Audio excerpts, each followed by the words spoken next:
Hello friends, ഇന്ന് നമുക്ക് നല്ല ബൺ മസ്ക് ഇറാനി ചായ ഉണ്ടാക്കിയാലോ.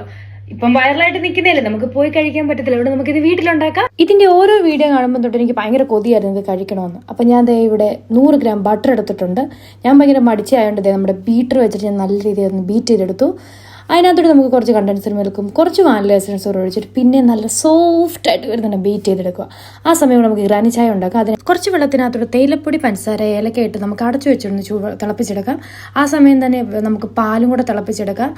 ആ സമയം കൊണ്ട് നമുക്ക് ബണ്ണി രണ്ടായിട്ട് മുറിച്ച് അതിനകത്തോട്ട് നമ്മൾ റെഡിയാക്കി വെച്ച ബട്ടർ അകത്തും പുറത്തൊക്കെ തേച്ച് റെഡിയാക്കി എടുക്കാം. അങ്ങനെ തിളപ്പിച്ചെടുത്ത വെള്ളത്തിനകത്തോട്ട് പാലൊക്കെ ഒഴിച്ച് സെറ്റ് ചെയ്തു. സൂക്ഷിച്ചില്ലെങ്കിൽ എന്നെ പോലെ പാത്രം കരിച്ചു കളയില്ല. അങ്ങനെ കാത്തിരുന്ന അവസരം ഞാൻ ടേസ്റ്റ് ചെയ്ത് നോക്കാൻ പോവാണ്. അപ്പോൾ ആദ്യം തന്നെ ഞാൻ ചായയിലൊന്നും മുക്കാതെ കഴിച്ചു നോക്കി. സംഭവം അടിപൊളി, നമ്മൾ വിചാരിച്ച ആ ടേസ്റ്റ് എല്ലാം ഉണ്ട്. ചായ മുക്കി കഴിച്ചു നോക്കി, എൻ്റെ അമ്മോ ഒന്നും പറയില്ല, സൂപ്പർ സൂപ്പർ. ഉറപ്പായിട്ട് നിങ്ങൾ കഴിക്കുമ്പോൾ ചായ മുക്കി കഴിക്കണം, അതാണ് അതിൻ്റെ കോമ്പിനേഷൻ. അപ്പോൾ എനിക്കിഷ്ടപ്പെട്ടു. ഉറപ്പായിട്ട് നിങ്ങളെല്ലാം ട്രൈ ചെയ്ത് നോക്കുക, അല്ലെങ്കിൽ പോയി കഴിക്കുക. അപ്പം ബൈ.